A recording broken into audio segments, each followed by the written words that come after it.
Steal. 3, 2, 1. Here we go.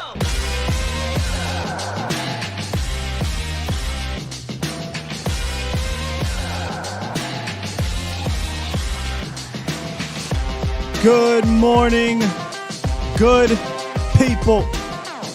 Welcome to A to Z Sports Live, presented by the Cochran Firm and Boston Scientific. We're streaming live on YouTube and Facebook.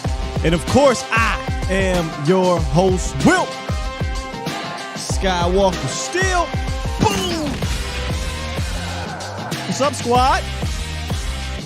Continuing our hindsight series today. Looking at the defensive tackle room. Talk about some guys that could be cut, may not return, some that could return. We'll dive all the way into it like we usually do. In the roundup, we got some rumors, man. Some rumors been flying around about the tag already. Interesting. I mean, it's early. It's not even March yet. You don't normally hear that. We'll talk about that. We'll see what's up. And then a specific general manager talked yesterday or the other day, whatever it was, about team building. And I think it's hilarious because it's on the opposite spectrum of what we do here. So we'll dive into that in the roundup as well. What's up, Bomb Squad? Y'all doing, man? Bomb Squad!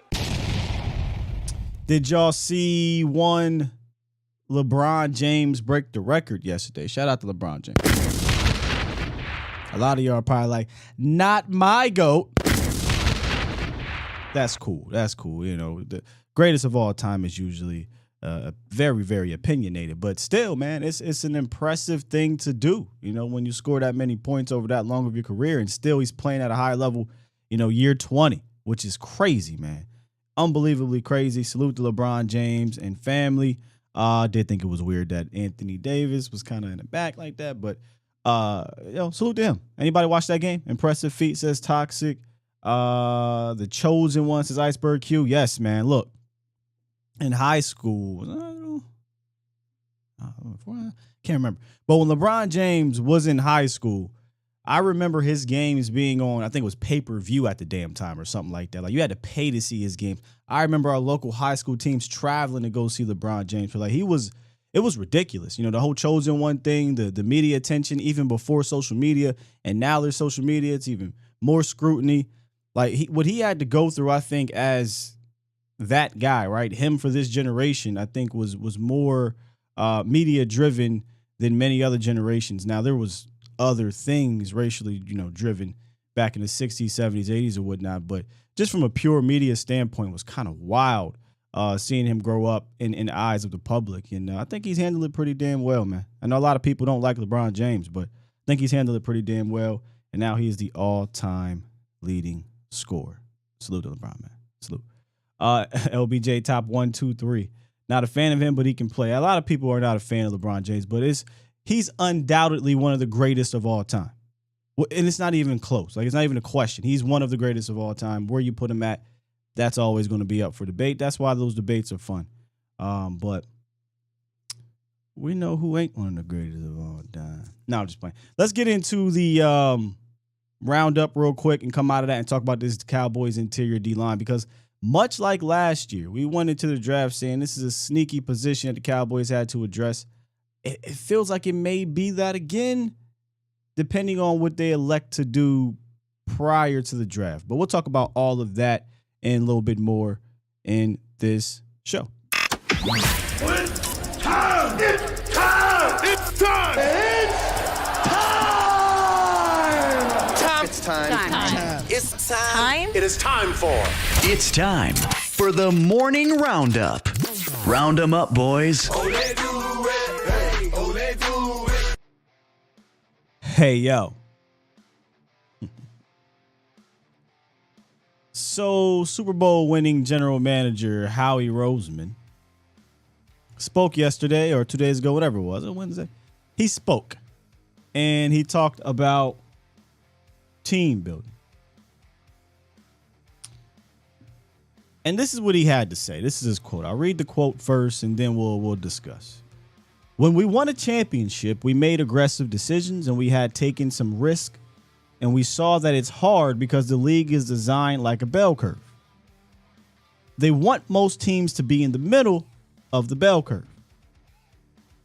So for you to take a chance and try to get to the top of the bell curve, you probably have to take a risk being at the opposite end. I think for us, it would be worse to fall in the middle than it would be taking a chance to be great and falling back. Jerry Jones last week, I like where we are. I like being in the middle. Oh, brother, this guy stinks!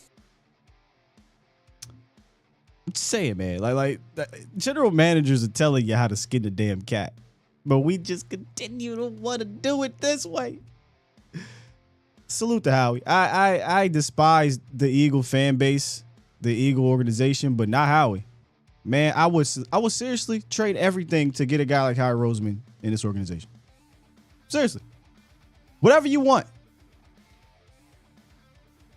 Yes, beloved Micah Parsons, CeeDee Lamb, Dak Prescott, first, whatever you want. Here, have it. Because I know he will put together a team or attempt to put together a team to go all the way. And if it doesn't work, that's fine. Let's run this thing back. So you can say what you want to say about him, but the dude know what the hell he's doing, without a shadow of a doubt. And it's frustrating, man, because as Cowboy fans, we got an owner who just loves to be in the middle.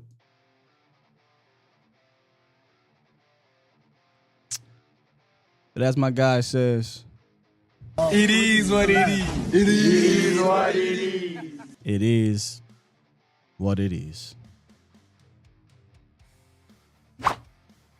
So I put here Pollard tag decision leaked because, again, it's February 8th. You don't hear about teams deciding to use the tag this early. This also could just be words being misused. I don't know.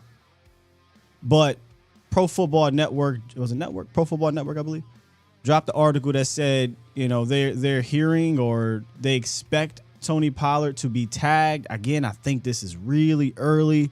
I'm not sure. They didn't talk about a source. They didn't even say sources. They just said they expect Tony Pollard to be tagged, and the whole world ran with it. I'm like, I haven't really seen anyone else credible say that. So is this leaked? Is this really happening? Seems a bit early. Now, we did talk about last week that, Jerry Jones came out and said, I'm emphatic on Tony Pollard, meaning they would like to have TP back. We heard Steven and Jerry talk about, we like Ezekiel Elliott. We don't think he's falling off, and but the money has to work. Please don't fumble this, man. Please don't fumble this. This isn't really hard here. Like, if you're going to tag Tony Pollard, fine. It's 1 year. You tag him. It's a $10 million cap hit. Most people will look at that and say that's expensive for a running back. May be true, but if you use him in a multitude of ways, I think you'll get a lot of bang for your buck. But you can't have both of these dudes back. You can't. You can't pay over $10 million to both guys. That's just goofiness. And for Zeke, if I'm Zeke, I'm pretty sure he's not going to want to take a disrespectful pay cut. So much like the Kellen Moore situation, maybe the Ezekiel Elliott situation would be best off if both parties decide to go in different directions.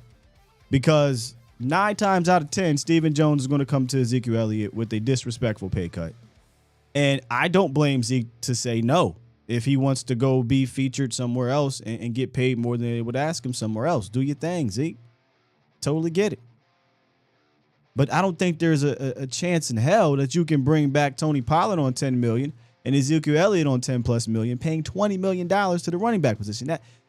That's malpractice. It's malpractice, man. And there's some that could even argue that they don't even want to tag Tony at $10 million because of the injury that happened, which sucks, But that's the situation they're in right now with Tony Pollard. There's so many angles attack this. There's people that say don't bring any of them back. Get some fresh young legs in here and let's roll. That's fair too, because we've seen that work. I will say this. The only decision that would be the bad decision to me, I'll call it two, is to A, bring back Zeke without reworking his contract, which I don't think that's ever going to happen because they already talked about messing with the money. Or B, bringing back Ezekiel Elliott on an expensive deal and tagging Tony Pollard at the same time. Those are really the only two bad options, in my opinion. Maybe some people say bringing back Zeke, period. But if you bring back Zeke on an expensive deal and tag Tony Pollard, man, what are you doing? What are you doing? Other than that, I think you can work some things out. You could argue tagging Pollard, drafting the guy. We talked about it, right? Our example was if you tag Tony Pollard, you draft Jahmyr Gibbs, and you got was it Jahmyr Gibbs in the second round, and you got Malik Davis. So you got TP for 1 year, then you got Gibbs as your next guy, Davis and Gibbs for the next 2 seasons, and then you can continue to keep cycling that running back position out. I can get behind that. It's a 1 year tag. You're not committed long term. Some people might get up in arms if you actually extend Ezekiel or Tony Pollard to a 3, 4, 5 year deal because people don't like paying running backs. So I get that. And I'm not going to lie. I'm people. I don't necessarily think I need to pay a running back expensive money unless that running back is going to be a legitimate dual threat, a la Austin Eckler, Alvin Kamara types. And even then, you still can't go over a certain threshold because you really don't need to pay back that much money. I mean, look at the Super Bowl teams. Their guys are drafted guys that can come in and play. I mean, Malik Davis showed you some things. I'm not saying Malik going to be a bell cow, but I don't think you need a bell cow anymore. I think you can roll with committee or duo approaches. I think Zeke will end up being one of the last. Zeke and the cat's name over there, and Derrick Henry will end up being one of the last of the Mohegans in those 25 carry guys that you're going to pay all that money to. I think teams will start realizing I don't need to do that consistently. You'll get an Aaron Jones here, a Cook here and there, but I don't think you'll see running backs, and you're starting to see it, at the top of these lists in regards to cap hits anymore. I think the Zekes and the Henrys will probably be the last of that. Be the last of that. So we'll see how true this rumor is. A whole lot of time to go here. Other teams will start cutting people. They may just elect to sign guys in free agency and draft guys. But it sounds like Jerry Jones is really enamored with bringing back Tony Pollard. And I, for one, if he's healthy, am okay with that because I think Tony Pollard could be a dual threat back. And I think given this potential new West Coast offense, it featured Tony Pollard in the pass game way more. And now I can roll with TP, Malik Davis, and a drafted running back somewhere between day 2 and 3. Shit, let's roll. Let's rock. As long as you got that scheme going. Because no offense to Zeke, he's a guy that's getting hurt a lot every year. He's been hurt every year since 2019. And we keep saying, oh, well, before he was hurt. Or, oh, well, after he was. But that keeps happening, right? And it's not like some freak situations. He's just, when you have all those carries, man, you can see that wear on him. So, he probably best off in a limited role. And will he take a limited role and limited money? I don't know. All right, before we get to our DTs, let's talk to some of the people, man. The Pulse of the Nation hotline presented by the Cochran Firm. Let's get Toxic up in here early on the phone lines. Toxic, what's good with you, man? How are you today? I'm good, brother. How you?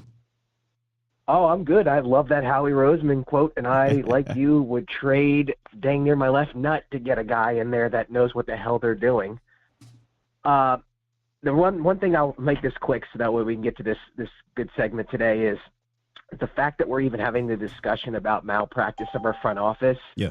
All the DAC haters out there, just stop listening to the bell. This is right here. Your own rival is already saying to you and quoting your owner, that's not the way to do it, and making fun of you in the process. Don't you feel like he took a shot? Don't you think he took a shot at Jerry with that? I hope he does, because Jerry needs more shots in his life. I think he did, because Jerry brought up the Eagles for whatever reason. Again, this is why you shouldn't have an 80-year-old man being your decision maker. Well, because he doesn't really know what's going on around the league. He said, yeah, well, the Eagles and the Rams went all in, and now, the Eagles are going to pay for it later. Jerry, they got 2 first-round picks. They're in a better cap situation than you are. Exactly how are they paying for it? Mm-hmm. So I think Howie took that a little personal and was like, oh, really? Well, let me show you. I think Jerry needs to press his life alert, and he needs to get up on out of there. It's time. My bad, Fourth and Nate. What's that? Now, my man Fourth and Nate said stop being ageist.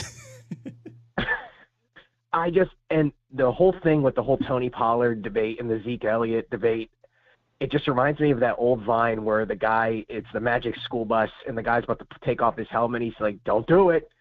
Don't do it. Yo! Because they're going to do the wrong thing, and they're going to find a way to just fuck this up. They will find a way to screw up a wet dream. Aren't you a little nervous? I'm nervous no, I'm not nervous, because it's kind of like what's going to happen. Okay, nervous is when you're hoping that, right. okay, they finally learned their lesson. That's fair. And the last thing I'll say is, it makes you really wonder to me, actions speak louder than words, and actions show your true intentions. And if people are saying, well, why is Jerry doing this? He's a moron. Jerry's not a moron. He's just not. His actions don't reflect of winning football games. His actions more show that he cares about just being relevant, getting those checks coming in the mail, and selling the bullshit to fans. And Deion Sanders even said it himself on a podcast. Jerry's the ultimate salesman in getting Cowboy fans to believe that this year is their year, even when they never have the roster even close to doing so. So I hope, and even when they do have it, he finds a way to just get in the way. I really hope that he takes this to heart, or Stephen Jones is just like, okay, old man, let's just take a step back and we're going to do this the right way. But come on, I think we all know what's going to happen here. And I think deep down, they're going to keep Zeke and they're going to find a way to keep him. And they're going to say, well, he's the straw of this drink. He's been here for so long. And then they're just going to find a way to misuse Tony Pollard again. Honestly, that's what I mean by nervous. I'm a little nervous that they're going to run this thing back with Zeke, because there's an emotional attachment, clearly, with this owner and this player. Like, it's clear. And that's like, Zeke was the heart of this team and all that stuff. And then now you hear Stephen Jones, man, you can't really explain what Ezekiel Elliott does for this team. And I'm just like, what? I mean, yeah, 2016 to 19 maybe, but what are we talking about? I don't know. It just baffles my mind that a guy that's so hell-bent on loyalty has a secret child case going on right now. But other than that, I'll let you go. Have a good day. You ain't right, dog. Man, I saw the show. Twan, please call in and tell me why the Cowboys should bring back Ezekiel Elliott. I saw the show, and I disagree with my brothers Akoye and West, what I would call it. And I disagree. It's time to move on from Ezekiel Elliott. Like, everybody can have their opinions about Ezekiel Elliott, but the facts are the facts. Put on the film. And my man Akoye love to bring up the film. I would love for him to come on here and tell me and sell to me that you're watching on this film that Ezekiel Elliott is still a difference maker. Sell it to me. Sell it to me. Matter of fact, I'm gonna get James on here right now. I'm gonna try to call Koye right now. I need somebody to sell to me that Ezekiel Elliott is worth bringing back because he's a difference maker. James, go ahead. I'm gonna try to get my brother Koye on here. Hey, what's up, Sky? How you doing, bro? What's good, man? Hey, Toxic stole all my thunder. I just want to answer your question. No, we don't need to bring Zeke back. No, we don't need to bring Pollard back. We need to get young at the running back position, and we need to start over from there. If TP wouldn't have got hurt, then maybe. But no, the answer is no for both of them. And I'm a Zeke fan. I got a Zeke jersey. It's time. Toxic stole all my thunder. You said it. We got an 80-year-old GM. 80 years old. He is out of touch. let me say this. Since Jimmy has left, what has Jerry Jones learned as far as being a GM? Let me turn this truck off.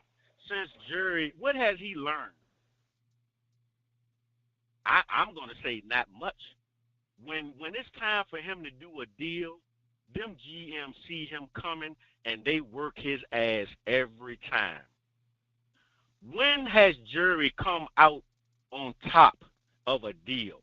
Look at the Roy Williams deal. Look at Joey Galloway.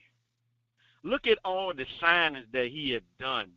I would say, with the exception of maybe Tyron Smith, that eventually ended up becoming a good signing because of the years that he signed them out for.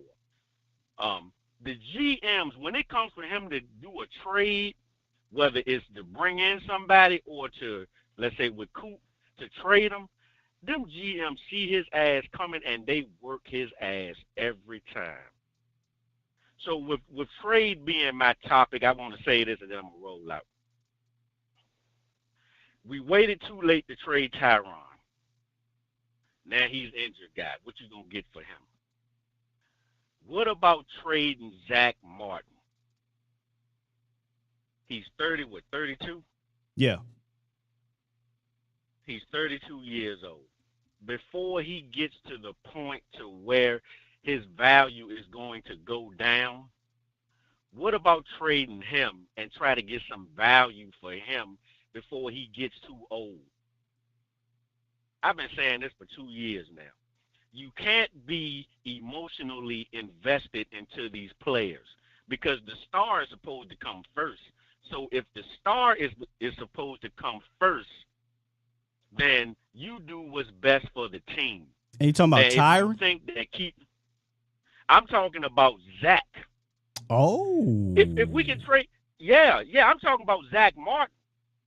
If we can trade Tyron and you can get a third, trade his ass. But I'm talking about Zach Martin. He's 32 years old. Am I right? 32, 33, whatever. Roughly around about 31, 32, yeah. Right. So what are we going to do? We're going to keep him for 4 more years and his play slowly decline and then he retires and we get nothing for him? Or do you try to trade him now and maybe get a second? Well. And then you can re-up on that guard spot in the draft. Or get a younger player that maybe not as good as him, but that can go in and do the job and take that money and go and do something else. Signing Micah Parsons, maybe signing Trayvon Diggs. Do you think they're going to re-sign Trayvon? Yes. You think so? Yes. I don't think so. Why? That's just my personal opinion. Well, you didn't give the opinion. You just said they're not going to do it. Why? I want to know your opinion on why they're not going to sign. The reason why I think they're not going to sign them, based on I think how they are drafting cornerbacks every year. Me personally, I'm thinking that they are looking for a replacement. Not because of his play. I just think that they think he's going to be too expensive. That's just my personal opinion. Y'all might not agree with me, and no disrespect to Trayvon. I like Trayvon. So your opinion is that they're going to not sign him because he's going to be too expensive. That's your main point? That's my main point. And if his play declines, no. Don't say if his play. Don't say if his play because that's not in question right now. His play has a decline. Okay. Then why sign anyone? Why re-sign any of your best players? Because they're all going to be expensive. So I would need a better reasoning than he's going to be expensive. I mean, D-Law was expensive. Zach was expensive. Tyron was expensive. Zeke was expensive. Dak was expensive. I already said Dak was expensive. Dez was expensive. You know what I'm saying? Like everybody's expensive.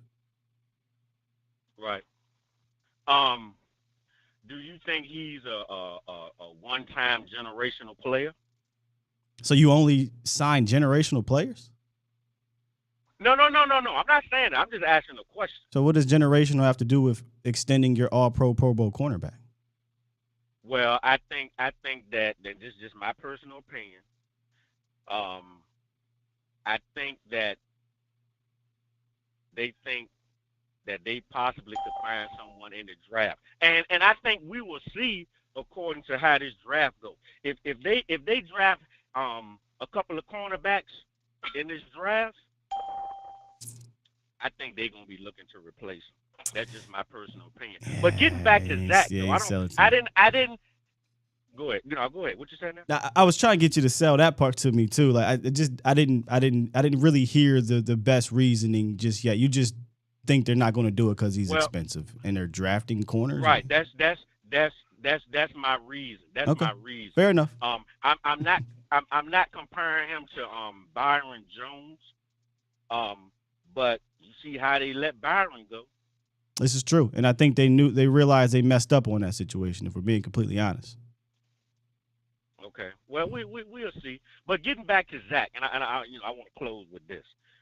What do you think about trading Zach before he gets too old? I was looking at that. I'm good. I think I look. Zach is still one of the best offensive linemen in the league. I'd almost rather extend him and let him retire a Cowboy than trade him. I mean, what are you telling me I can get back for Zach? What do you think I'm getting back for him? At least a second. Yeah, I don't know. At least a second. I'm keeping. So do you think the way you're thinking is emotional, or do you think that what you're thinking is I'm not because emotionally attached to an offensive lineman? I just think Zach Martin is one of the best offensive linemen in the league, and if I'm going to trade one of the best players at his position, arguably top 3 or 1, depending who you talk to, I'm going to need more than a second round pick. Okay, so what if somebody see the thing of it is that the I'm going to be league greedy. doesn't deal with the league doesn't deal with the Cowboys the way they deal with any other team in the league. They see jury ass coming. Let me log out. They see jury ass coming, and they just know that they can, they can work him. They've been working his ass for years. Yeah. So because of that, Jerry can't get fair market value for anybody. A fifth for Amari Cooper. So this is what we're working with. I think you're going against your own argument then. If the Cowboys can't get anything quality for Zach Martin, then why the hell would you trade him? Well, at least put it out there and see. Yeah, you're moving the goalpost though. But you just said, man, the league they don't deal with the Cowboys the same way as other teams. So if that's the case, I'm not moving on from a guy that I believe is still top 3 at his position for peanuts. We know the Cooper situation was a personal decision as opposed to play. Right. There's nothing personal about Zach Martin. He's your consummate professional. He's one of the best leaders in the locker room. He's one of the best players in the league. I'm good. I'm keeping Zach. Okay. All right. Well, it's just my thoughts, man. I hope the chat ain't. I hope they ain't killing me. I ain't looking at my phone right now. Hey, everybody got their opinions, man. Appreciate that's James. just my opinion, man. Whew. All right, Scott, I'll holler at you, brother. That's an interesting one there. So let Diggs walk and trade Zach Martin.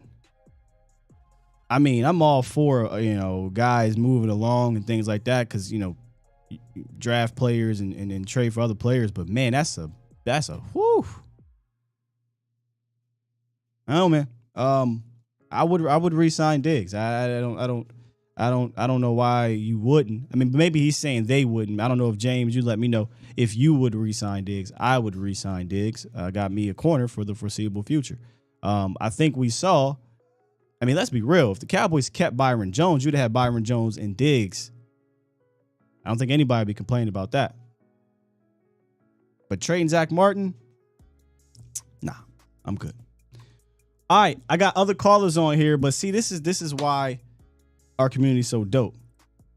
Reached out to my guy, Akoye, to call in. I texted him, I said, Akoye, I need you to sell me and the people on keeping Ezekiel Elliott on this team moving forward. And he said, I got you, brother. What's the phone number? What's good, big homie? What's good with you, man? What's good with you? I'm good, fam. How you doing? I feel the argument. I understand everybody's argument on Zeke when it comes to pay. So let's just live in a Well, Twilight Zone no. type of world. Leave the pay out of it. Go ahead. Okay, so that's what I was going to say Yeah, let's anyway. leave the So pay I'm out. glad you meet me there. Yeah. When you leave the pay out of it, it's not a tough conversation. Like, you got two unknown commodities. One that we kind of know, which is we know we're not going to jump out in free agency and make a splash trade and or pickup on a running back. Yeah. We know that Jerry's not going to do that. Right. You know what I mean? And then two, we have an unknown commodity in anyone that we may draft, even if we are targeting Bijan Robinson. Yeah. We don't have him. You know, he's not here. And even if he is here, we don't know what he is until he arrives. So under the understanding that Zeke does take a pay cut that makes the team comfortable, I don't see the Cowboys just jumping into a season with a new offensive coordinator who's now, you know, and a Mike McCarthy who's on the clock when it comes to production in this offense, with a hurt Tony Pollard and a Davis who barely got any snaps last year. I don't think they do that. So I think what if I could tell you your Tony best Pollard option comes Go in ahead. healthy? What if TP comes in healthy? That's a what if. And then beyond that, you can remember the year before that he had a TP to me, and he's a C-Mac Kamara type of player. Yep. Neither one of those guys are guys that you want as your bell cow back going into a season. We saw how both have fared. I don't even want a although bell I think cow back. C-Mac did it. You don't want them to be that anyway. But when you look at the way Schottenheimer runs the ball, he definitely runs by committee. So, you know, with that said, could you bring in another guy that's a no-name guy and get some productivity out of him? Yes. But when you're looking at Zeke, and when I look at Zeke and judge him the same way I judge Tony. I didn't judge Tony based off of the post-Steele injury. I'm not judging Zeke based off of his post-injury. Like, after Zeke got injured, I'm not judging the way Zeke ran the ball after he got injured. That's just commendable, you know, tough it up type of shit to me. Whereas, But if I can same thing, I interject would look at it. on the Go ahead. Ezekiel Elliott injuries, this is 3 seasons now, 2020, yeah, 3 seasons. 3 seasons now in a row where he's been injured, and then 2 seasons in a row where he's been injured and not the same after said injury. Well, so you got a okay, guy yeah, who's yeah, got so- all those carries on his resume.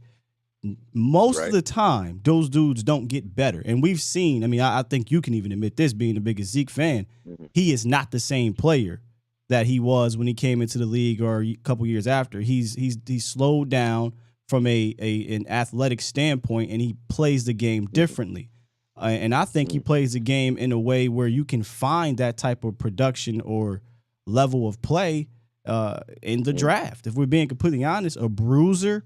I disagree. So what disagree. does Ezekiel Elliott do Because- that makes him an elite player? When Zeke wasn't, see, you just changed the goalpost right in the end of that. You said elite player. Well, because I said that- if I can't, because I said if I could find somebody that can do what he does, if I You can't can find somebody a guy that that's gonna make sure he's available. if I can't find somebody that can't do what this guy does, they're elite, right? Zeke has gotten his lowest amount of carries in the last 2 seasons. So obviously, if rightfully Tony so. Pollard comes on the scene and starts to get carries, Zeke's going to get less carries, and his productivity is going to go down. Zeke before Steele went down and before Zeke got injured, he was averaging 4.2 yards a carry. I'm fine with that. Last season, same thing. Before the Denver game, he was running just fine in my opinion. I got film to show it. I'm gonna put that out today actually, since we're having the conversation. But the way he was Keep running glossing over that. pre-injury both seasons, I have no problem with the way he was running, the way he plays pre-injury, and the fact that he toughed it up and tried to play post-injury. That's just Zeke being Zeke. But I'm not going to judge him based off of running with one leg. Do I think that the Cowboys are crazy enough to go and put money into Zeke or bring him back if they deem that the injury is, you know, something that he can't come back from? Of course not. They're not. If you know Jerry Jones, he's one of those guys that cuts ties earlier, never later. He's not going to hold on to Zeke if Zeke's not ready to go, and he doesn't think he's going to be ready to go this season. And why'd you say what? Like, who does Jerry hold on to that's paid high amounts of money that doesn't produce? I mean, Ezekiel Elliott, one. Tyron Smith has been around, and he's basically contradicted Tyron himself. Smith doesn't produce either. Well, He's you like- did when he's say healthy? produce, but I'm talking about availability. But you're right, you said produce. But I think there's a contradiction here from Jerry Jones. He talks about availability as the reasoning to move on from Cooper, but let's be honest. You say gutting it out, and you're giving him a pat on the back for gutting it out. Gutting it out, in my opinion, cost the Dallas Cowboys more than it helped gutting it out, where he should have sat down. And when he sat down, Cowboys' run game looked fine. Nobody was missing Ezekiel Elliott when he sat down. Tony Pollard and Malik Davis did fine. You know? And you keep saying, pre-injury. Bro, that's 3 years in a row we're saying pre-injury. What makes you think that you're going to get a non-pre-injury Ezekiel Elliott for most of the season? When you look at Tony Pollard's injuries over the last 2 seasons, when he had a plantar fasciitis, he wasn't running well either. Why are we not talking about that? And he's younger. And, at the end of this season, since Steele went down, Tony Pollard did jack shit in the last 5 Tony games. Pollard was much better than Ezekiel Elliott the last 5 games. 200 last 5 games, 214 yards, 0 touchdowns. What are you talking about? How was he much better than Ezekiel? Ezekiel Elliott the last 5 games averaged less than 3 yards per carry. That's what I mean. Without Steele. But when you look at things in a vacuum, sure. If you look at it in a vacuum, then you fine.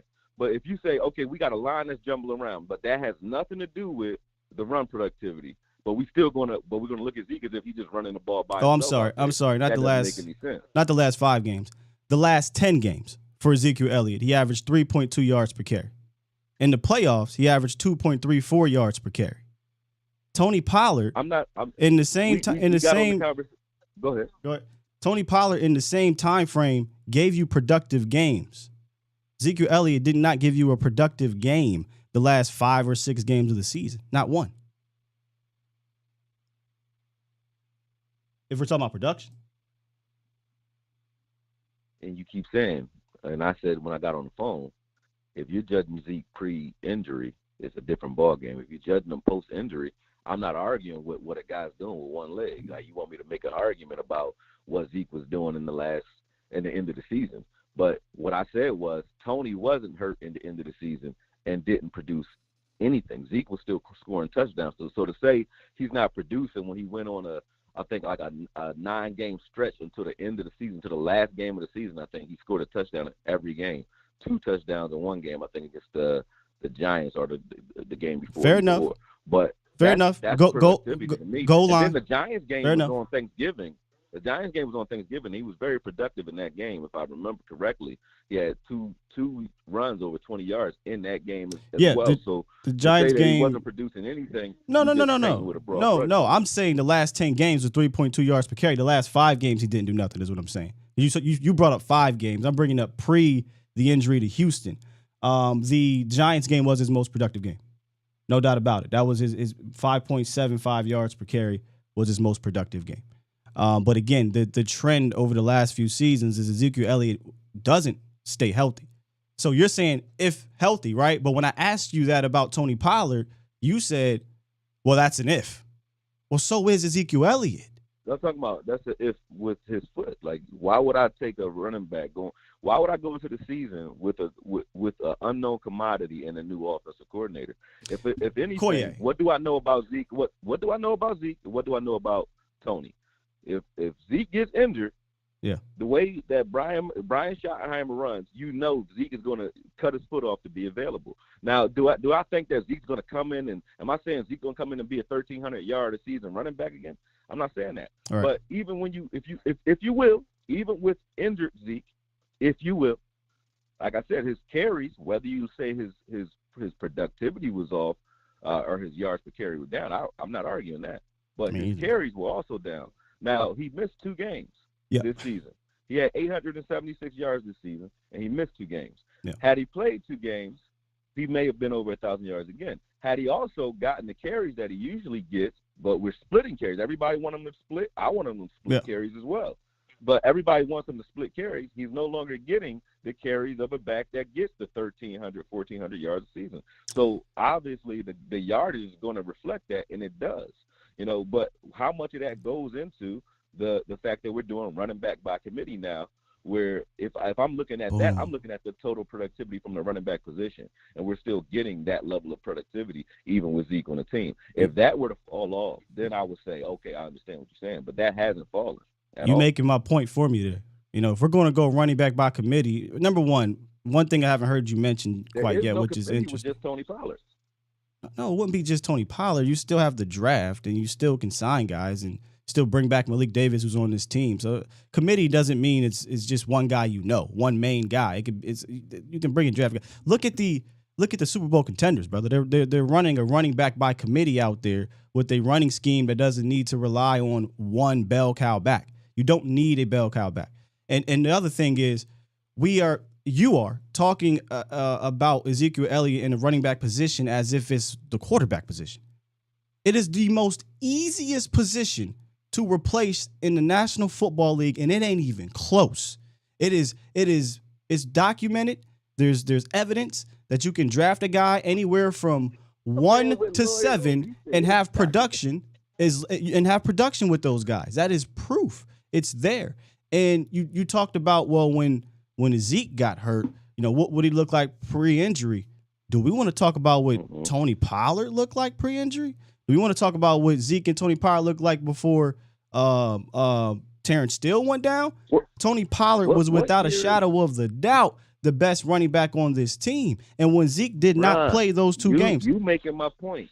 Hold on. When Zeke didn't play those 2 games, Tony Pollard had almost almost 300 total yards and 5 touchdowns. So I don't need an Ezekiel Elliott. I'm telling you to sell me on needing to bring back an Ezekiel Elliott, given what he is now. I just did. I'm not here to convince you to like it. I gave you the reasons why it would make sense. You don't have to agree with it. No, all right. So my bad. I didn't want you to give me reasons to make sense. I said, why do we need to bring Ezekiel Elliott back? I just told you. Okay.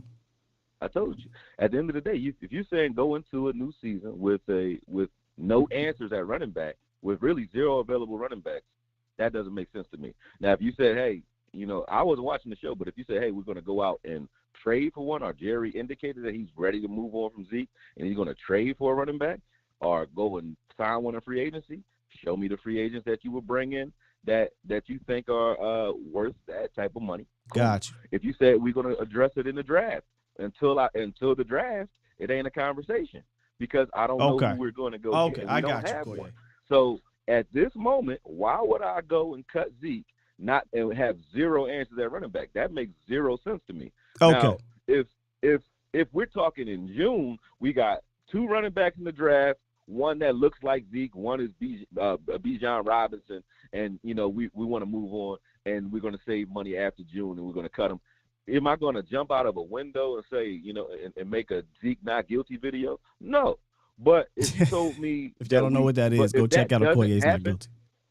The draft doesn't happen until April, and Zeke doesn't have to be cut until June. So why would we be making a Zeke decision today? And based off of what I see right now with what Jerry has said out of his own mouth and Steven, they want Zeke here as well, and they're not judging Zeke based off of – they're looking at Zeke the same way I'm looking at him. They understand what he's doing out there, and I understand what he's doing out there. I'm not talking about what he's doing with a peg leg.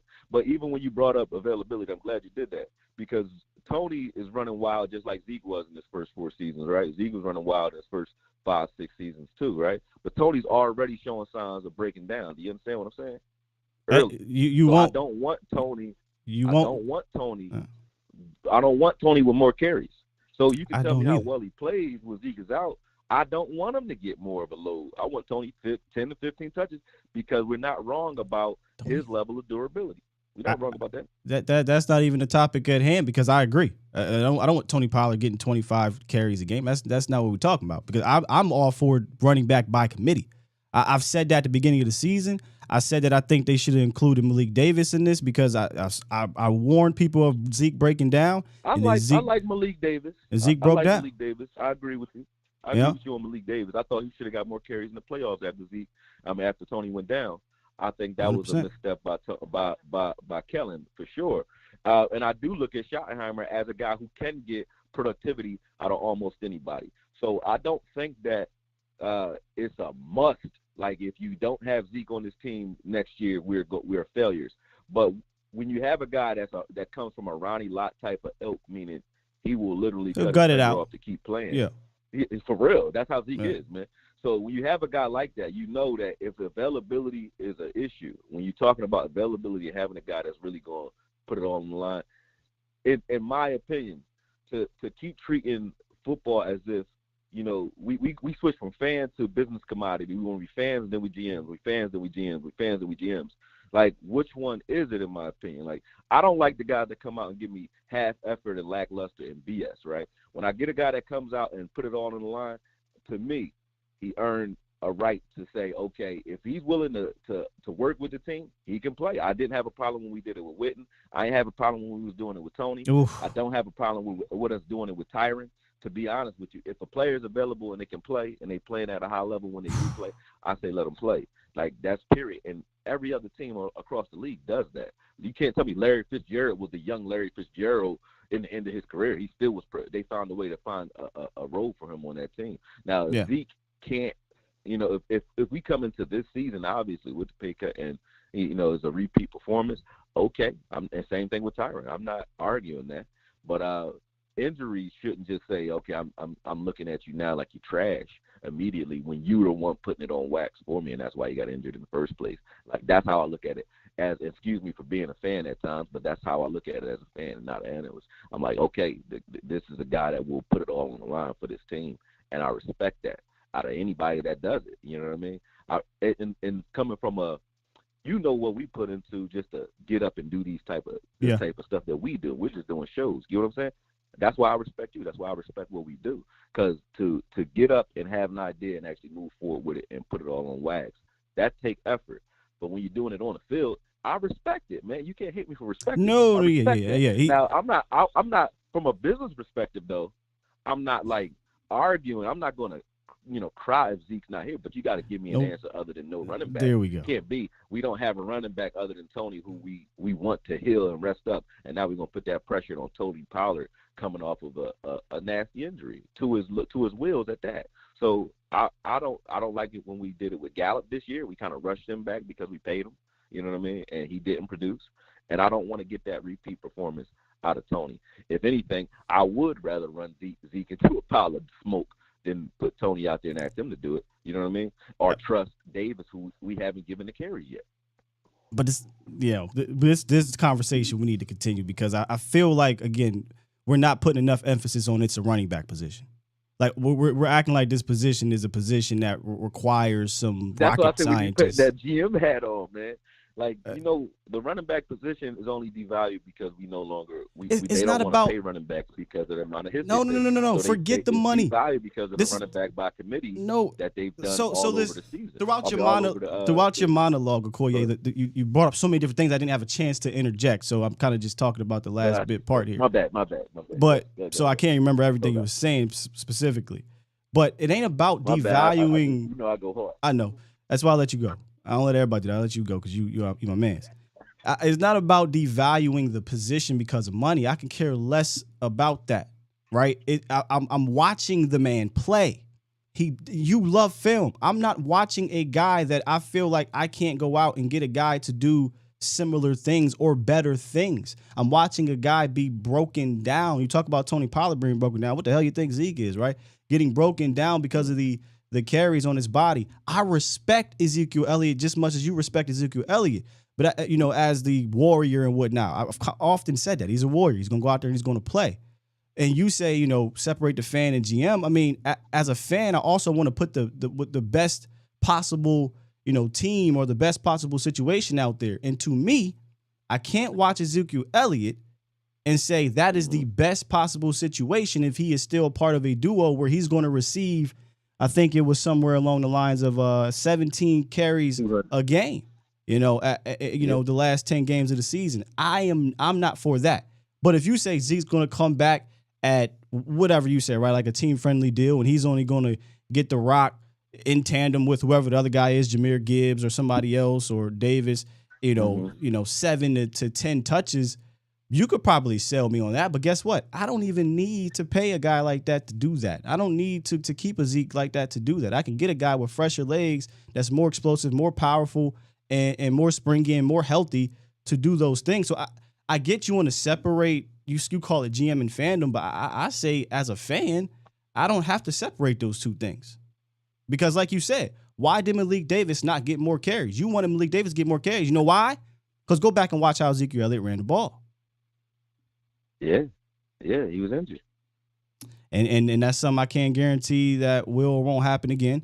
But I do know the history that we have, and you can even use it for Tony Pollard if you want to, Akoye, because that's fair too. If people wanted to just blow up the running back room in general, I'm not going to sit here and complain about it because I understand the running back position in today's game is one of the easiest positions to replace.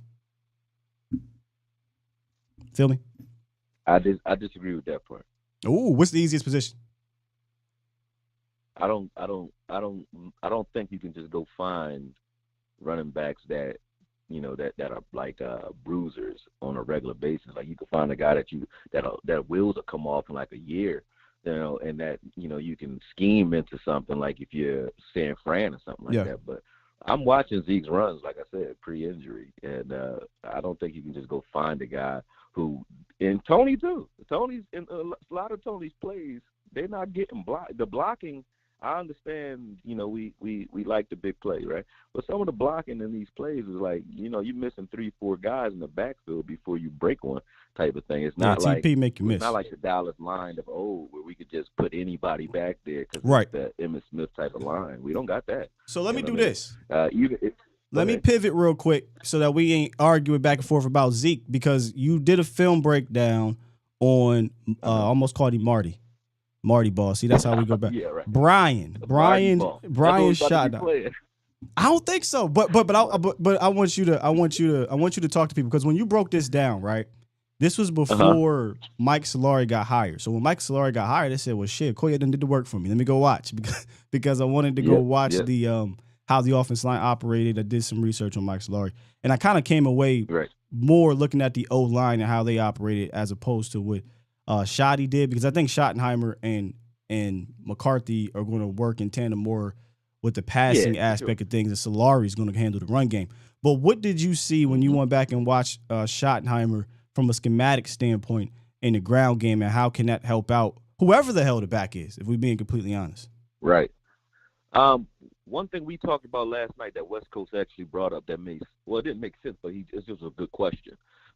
He was like, do you think we'll bring in a fullback? And the answer was, I don't think so. I think they're going to use either one of these extra tight ends or an extra lineman. But what I liked about Solari a lot, and I liked about, Schottenheimer and their scheme together is if they have talent sitting somewhere, and we always talk this, and we talk this in sidebar, you already know, you got coaches that coach, try to fit a player to their scheme, and then we got coaches that try to, fit the scheme around the players or tailor it to the players. Solari and Schottenheimer are the latter. They will tailor their scheme to suit what they have on staff.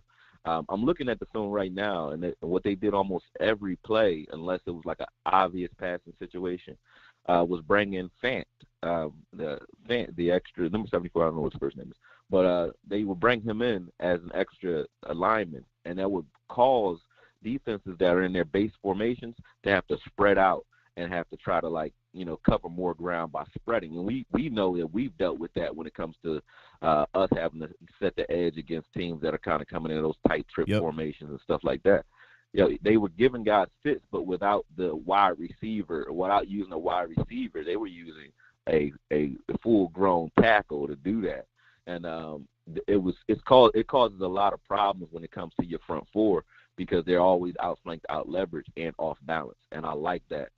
And also, you can stop there, though, if you wanted to just run old-school football. They could stop right there, but they don't. They do a lot of window dressing pre-snap that forces the linebackers now to move, and they manipulate them. So I saw plays that for Carson even where it was just an engineered run where, obviously Carson has to run the ball, run the rock the right way, but the line wasn't even great. They weren't busting holes open that were crazy. It's just they were getting numbers on defenders, meaning, they're spreading them out so that they can cut them in half, meaning you got three guys to the left, 3 guys maybe to the right, and if they, bring an extra 2 guys in the box, whatever. But they were spreading them out so much so that even if you loaded an 8-man box, it doesn't really matter because they were cutting that up. We're not foreign to that because Linehan did a lot of that, not with a lineman, but he did a lot of that when we were running well, circa 2016 and all that. We were good at that as well, but I think it was because of our talent up front. They didn't have the talent up front in Right. Seattle. Their line wasn't great, but they were still bringing that extra lineman in there consistently, and it was causing fits. And I'm watching, actually, there's a good segue. I'm watching the film right now from 2020, the last season of Dan Quinn with the Falcons against guys that we know like KZ and Neal.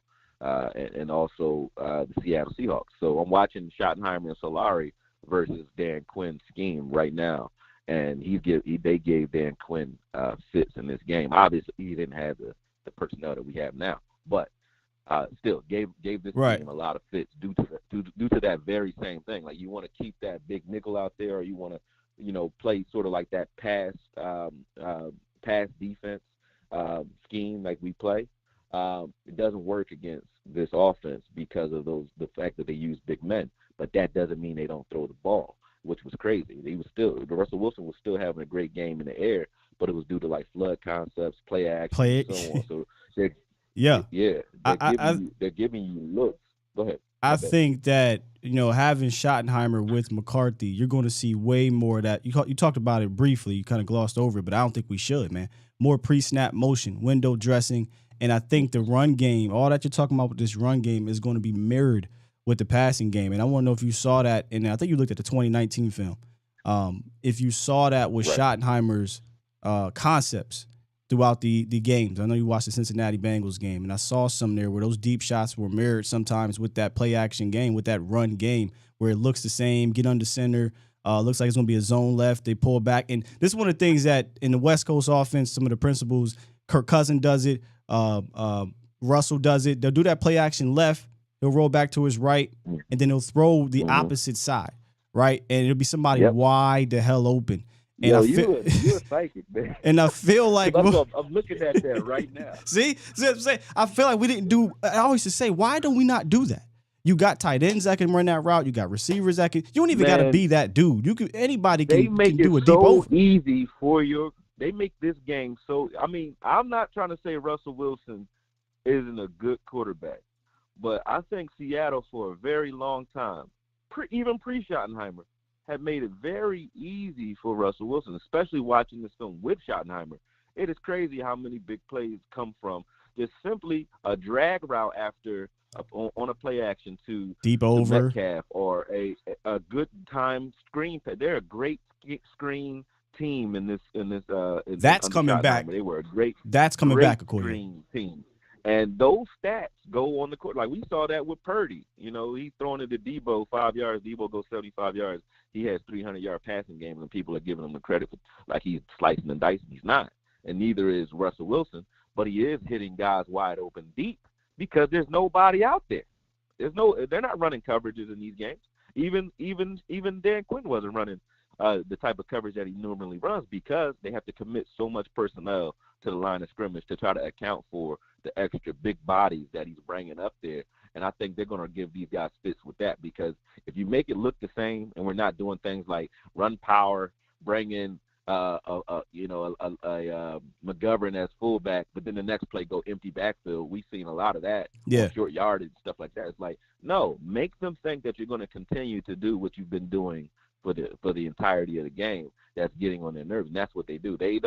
Everything looks the same. Remember the Titans type style, but it's not. You know what I'm saying? They're countering based off of the way you try to adjust to what they're doing. And now I see that's just mature offensive coordination. You know what I mean? I feel like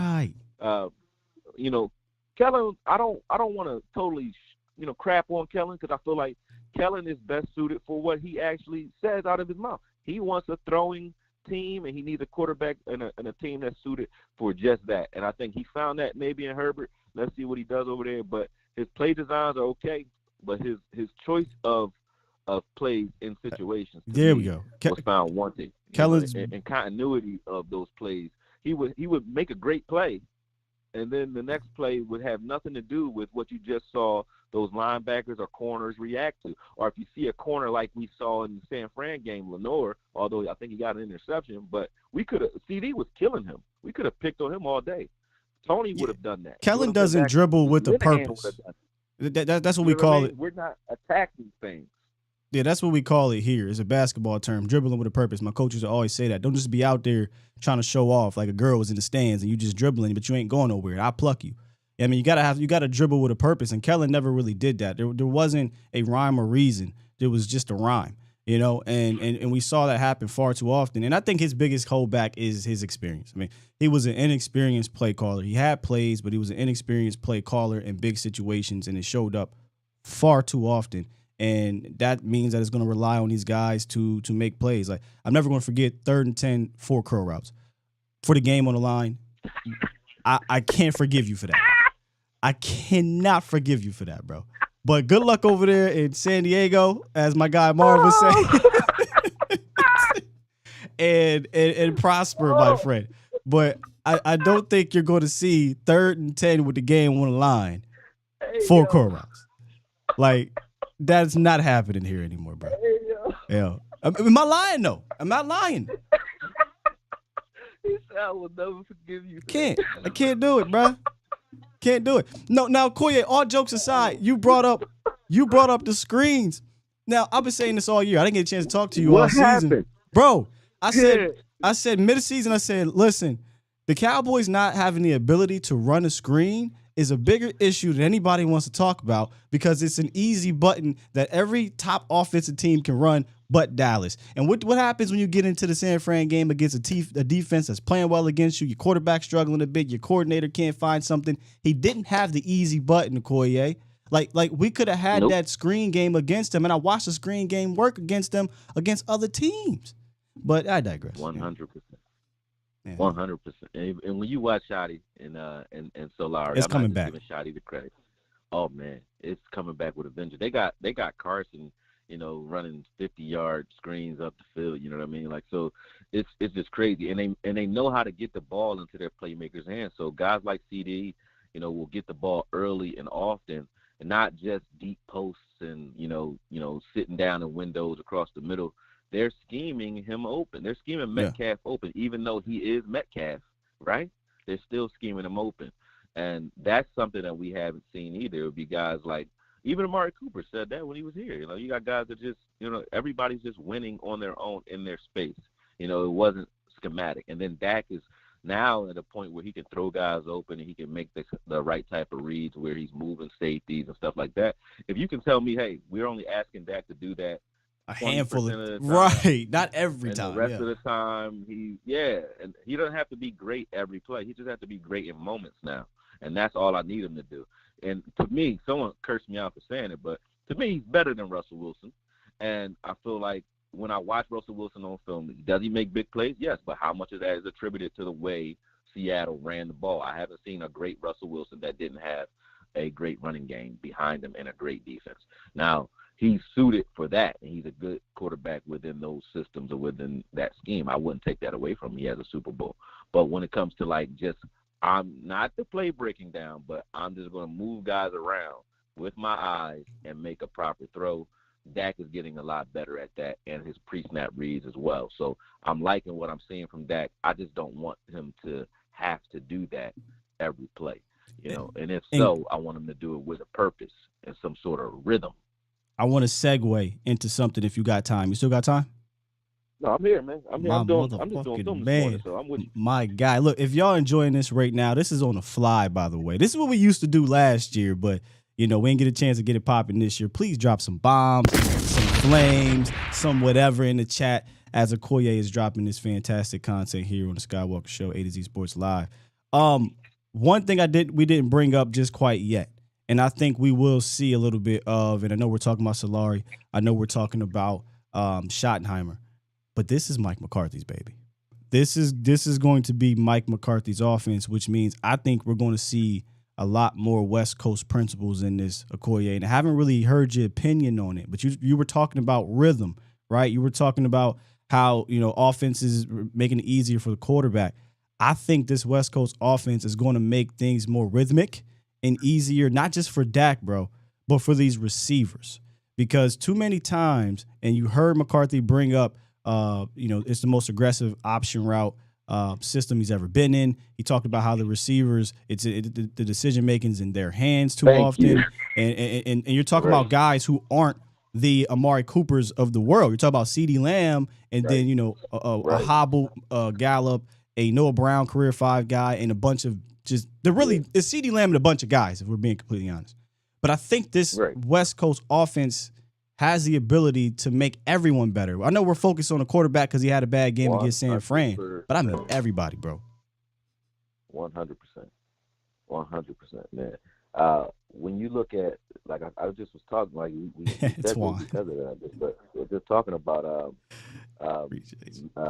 Metcalf and the way they were scheming him open, but anybody can get it in this offense. I mean, the way they're running it, and it's because they're using concepts to confuse, to attack certain schemes. Like when they're playing cover 3, they generally, because they were a cover 3 defense, they generally run flood concepts because they understand, you want to flood either side of those zones to make people have to make decisions. And when you find out what those decisions are early in the game, you counter off them later in the game. And that's what you call a progressive scheme. And they have that. They had that with Schottenheimer.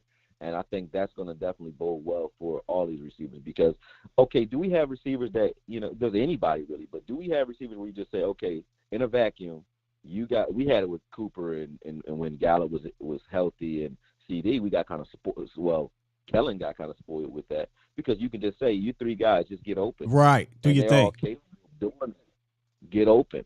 But most teams don't have that luxury. You know what I mean? And when you see guys like that, or coordinators like that, like I said, I think they get kind of spoiled with the fact that they have, crazy playmakers on their team. I think Linehan even got kind of spoiled with that over his time because he had Moss and he had Megatron and you had Dez, a healthy Dez, and it's like, okay, your creativity kind of lacks when you do that. I don't see that in Schottenheimer because when you look at a guy with the talent of Metcalf and then you have Lockett, who's a burner, they're still scheming Lockett open quite a bit. They're still scheming Metcalf open quite a bit, and it's working because they're stressing out zones where it doesn't matter what you're running. There's nobody there. You know what I mean? If you're playing cover 3 and you're playing thirds as a corner, and I run you off with a tight end or a wheel route up the field, you're not sitting on the jet stream wheel route coming behind that. So they're flooding that with a run. They're running the same route with a running back right behind it. Whereas pick your poison. If you sit on the running back, I'm going to hit you deep. I'm going to hit that tight end deep. You take that tight end, I'm going to hit the running back underneath, and that tight end's going to block for him, and he's going to run the field. So it's like that's how the scheme is set up, and it's a bunch of that going on every play, not just one. And the main thing is the way the plays look pre-snap and situationally. It'll be 3rd and 2, and you want to throw on 3rd and 2. I don't mind that.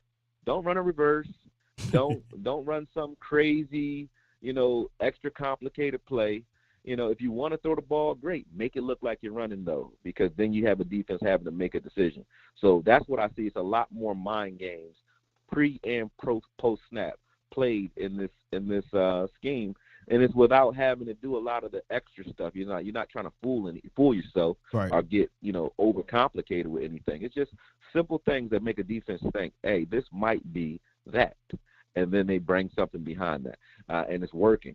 It's working. They killed the Falcons in this game. I think they put up like 38 points, and it wasn't with big bombs or big plays until maybe the second half, and that's the other thing I paid attention to.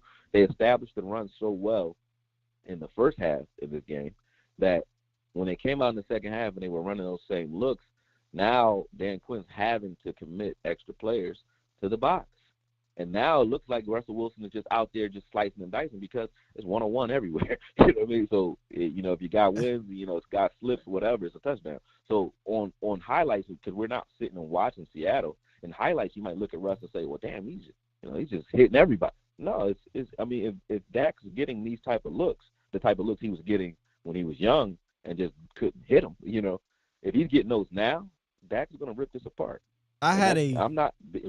There's no fanboy in that. Right. That's real. Like it is none of that. I had a hot take last week. I call it a hot take, but I said I personally believe this combination, this new direction of Mike McCarthy with, and this is me not trying to be a fanboy or homer or whatever, right? Of Mike McCarthy, Solari, and Schottenheimer will actually be a better offense for this team for everyone. That was a hot take I had. And some people might look at that as that's crazy, Sky. The Cowboys are the #1 scoring team. The Cowboys were this. That's true. But much like the defense, I said this last year, I said this defense has the ability to be better even if some of their numbers actually go down in certain areas because it's about the situational stuff. And we saw this defense be the best playoff defense we've seen in a long time here in Dallas, #1. And it came to fruition in that manner. But I think that between Schottenheimer's concepts and Solari's concepts combined with McCarthy's West Coast concepts, I think you're going to find a comfortable medium. Whereas, and correct me if I'm wrong here, Akoye, with Kellen, we didn't have that. It was high variance. It was either an absolutely bonkers day or my goodness, it was bad. Like we rarely had this medium or this identity that we could fall back on if things weren't always at the top clicking.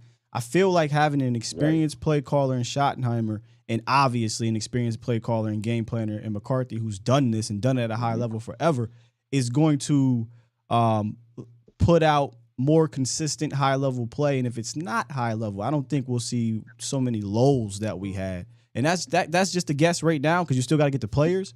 But tell me if that take is too hot.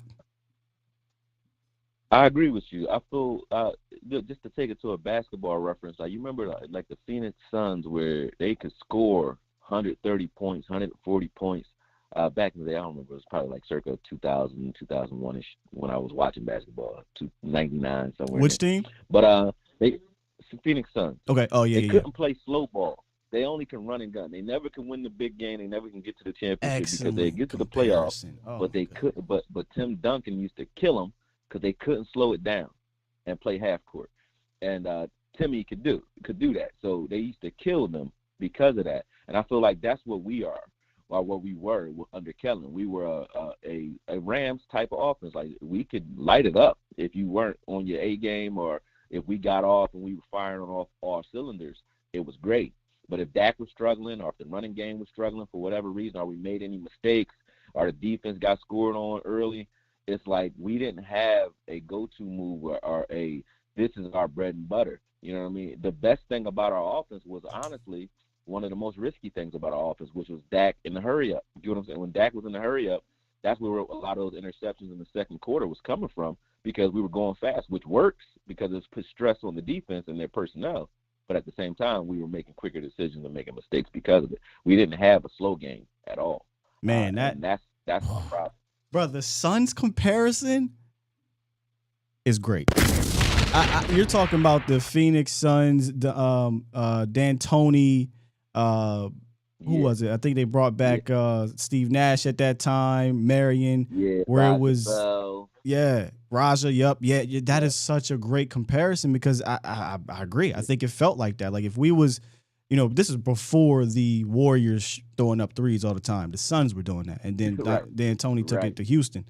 But if that wasn't hitting, and I want to look at the big plays as the threes, but if I used to say, well, if Dak is off, if your quarterback is off, not just Dak, any quarterback. If your quarterback is off, can you still produce? Can you still win in these games? And I go look at a team like the Eagles who won in the playoffs. Jalen Hurts wasn't great. He wasn't even good against the 49ers. He was okay against the Giants, and they blew both of those teams out. Both of those teams out.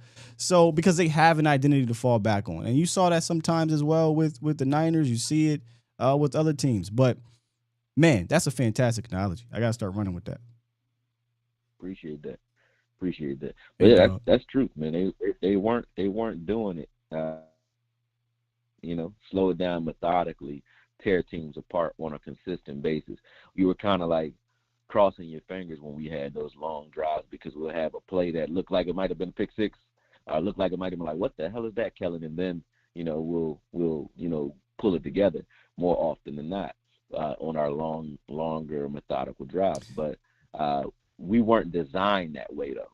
We were reading. Even Dak's reads went from short, deep So now he reads deep to short, which a lot of those plays that we were like, well, why isn't he throwing to the check down? Because you can't throw to a check down late. Come on. He's not reading. Come on. You know, I've been trying to tell people so this he's not all. reading. Yeah, he's not reading short to deep, because if he was, he would hit the check down in stride, and we would, get 5-6 yards. You remember the Patriots with James White? Like, they would just throw James White the ball Because it was quick 6 right. yards. It was targeted to James White. Burkhead. These guys aren't great players. He's just throwing them the ball in stride, and the defense has to quickly adjust to what's happening deep. So there's room underneath early. What we're doing is looking for everything deep early, and when that's not there, Dak has to pull the ball down, change his footwork, and try to hit somebody that Tony Pollard or Zeke is just standing on the sideline, and they already ran their wheel route or their flat route or whatever it is, and they're just standing there waiting for the ball. Those plays don't work. That's a poor timing offense. If it's not working deep, they take that away. We don't have another answer. He had nowhere else to go with the ball short if whatever was happening deep with the safety wasn't working. Same thing with the mirror routes. It's the dumbest routes to run, because if you go one side, you can't possibly come backside if they're. I can't throw to the opposite side. Yeah, it's definitely if they're curling. They're just standing there. Right, like when you run all 4 curls like that or whatever, if that's the mirror route or whatever, if you come back late, it's a wrap. It's pointless to come back late. Yeah, but that's where those pick sixes come from. Bro. There's a saying.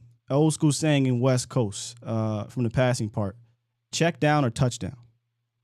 Touchdown or check down. Like it's a West Coast now that has kind of changed a little bit, because you can do a little bit more underneath. But it's the saying of, if you don't have the big play, take the mesh, take the check down in stride, so these guys can get yak. And I think that's what this scheme is going to end up producing more than ever, is more yak opportunity created via scheme.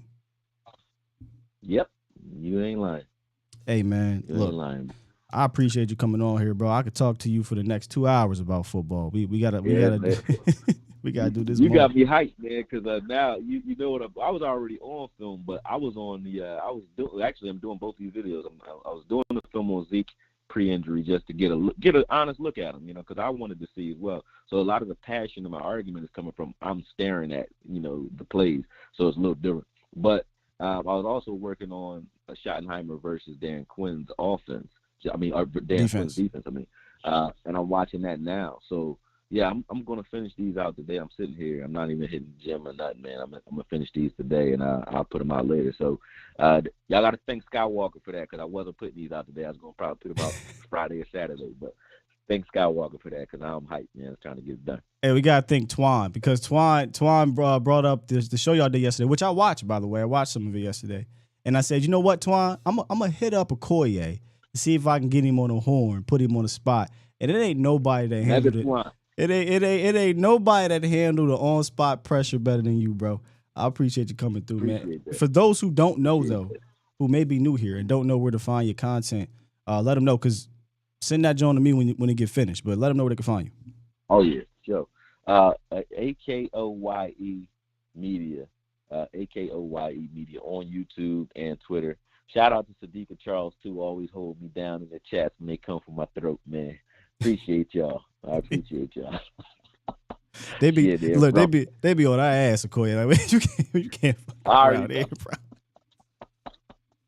They be on us, dog. But it is what it is. We love it, man. Appreciate you, big homie. Yep. Appreciate you. Thanks, man. Talk to you soon. Yes, sir. Peace. Akoye Media, ladies and gentlemen. Drop them flames in the chat, man. Come on, man. One more time. That's how it's done, man. That's how it's done. With that said, this show, sorry for those who may come back tomorrow, we're not talking defensive tackles today. We're running this back tomorrow. This conversation too good. We're going to stay on task. We got about 15, 20 some more minutes. We'll pick up the phone lines and we'll talk more about everything we just discussed, man. And then we'll run the whole defensive line stuff tomorrow. I can't just switch up off of that. We got to stick on this topic today. This is some good stuff happening here. So while we do that, let's take a quick break. Take a quick break, man. I'm going to say, look, that Fire Akoye Media discussion is brought to you by Boston Scientific. If you are one of 39 million men suffering from ED, hit up edcure.org, which Boston Scientific created. It helps you learn your severity or risk of ED, and if you have a condition that puts you at a high risk, you'll find customized content for you. The fastest way to find your best cure is to contact an ED specialist by browsing a list of experienced physicians in your area. You can do something about it, and it ain't hard, but you can be. You're listening to A to Z Sports. Do it live! At some point, hoping to broadcast In front of the millions. of Cowboys fans to bring you the real. But for now, strap up and here's your host, Skywalker Steele. I'm Luke Skywalker. I'm here to rescue you. We'll do it live. Man, that just got me so fired up and also pissed off that we didn't get a chance to do these shows. Who was here last year when we were doing the Akoye Wednesdays, man? Akoye would come on. We talk about the upcoming team. It was absolute fire. I enjoyed those. We got to run those back next year. We got to run those back next year, man. Tyrone said, what happened to the defensive tackles? So what happened was, in the roundup, we talked about Tony Pollard potentially being tagged and how it didn't make sense to bring TP and Zeke back unless you did X, Y, Z. And then my man Twan brought up Akoye and West Coast take on it because they are super pro Zeke. And they did a show yesterday. And I was like, yeah, I watched it. And I disagree with some things. And I was like, you know what? Let's see if we can get some content magic. Let me hit up Akoye. And he just so happened to be doing some film stuff. Said he'd call in. And boom. There we have it. So because of that, how great that conversation was, we'll change up the thumbnail, we'll change up the title, we'll do all that, and we'll recycle this for tomorrow. So we're going to stick with what we've been talking about, Cowboys Nation, if y'all don't mind. If y'all don't mind. Indeed, brother. I did a pivot. All right. Lots of y'all been on hold. Let's lock it up. And let's get our guys on the horn. Reek, what's goody? Oh, hey, what up, Scott? What's good, bro? What's going on, Cowboy Nation? How everybody doing this morning? The pivot with Sky and Akoye. I like that. Yeah, man. Hey, man, I got love for Akoye, but I'm gonna say it like that African dude in that skit. Get out of here! Get out of here! Especially with that damn Zeke talk, boy. Man, that dude had butterfingers at the goal line trying to catch the football, dog. He didn't step up when he needed to step up. You know what I'm saying? Those are the guys you keep. You can't keep no Zeke Elliott, man, because he toughed it out. No, Zeke Elliott was selfish, a little selfish, just like Jason Witten was back in the day when we had them younger tight ends, and he was twinkle toes.